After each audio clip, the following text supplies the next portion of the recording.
মাননীয় স্পিকার, আপনাকে ধন্যবাদ।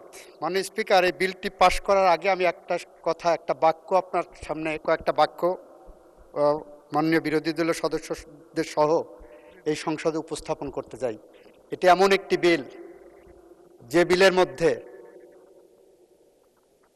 ক্রাইম এগেনস্ট হিউম্যানিটির ডেফিনেশনের মধ্যে গুমকে অন্তর্ভুক্ত করা হয়েছে।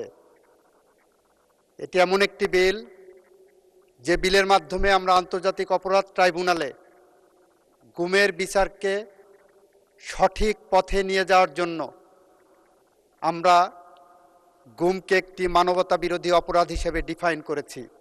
সেই কারণে মাননীয় স্পিকার, যারা গুমের আইন নিয়ে আমরা গুম চাচ্ছি না, গুমের বিচার চাচ্ছি না বলছেন, তাদের জন্য বলছি এই আইনটা ভালো করে পড়ে দেখবেন যে গুমটা ক্রাইম এগেনস্ট হিউম্যানিটিতে ছিল না, গুমটা ক্রাইম এগেনস্ট হিউম্যানিটির মধ্যে আমরা অন্তর্ভুক্ত করে গুমের ব্যাপারে আমরা যে বিচার করতে বদ্ধপরিকর সেইটারই একটি ডেমনস্ট্রেশন এই আইনের মধ্যে আমরা এনেছি। মাননীয় স্পিকার, আমি মোহাম্মদ আসাদুজ্জামান, মন্ত্রী, আইন, বিচার ও সংসদ বিষয়ক মন্ত্রণালয়, ইন্টারন্যাশনাল ক্রাইমস ট্রাইব্যুনালস অ্যাক্ট 1973 এর অধিকতর সংশোধনকল্পে আনিত international crimes tribunals amendment bill 2026 উত্থাপিত আকারে পাশ করার জন্য আপনার সামনে উপস্থাপন করছি। বিলটি পাশ করা হোক।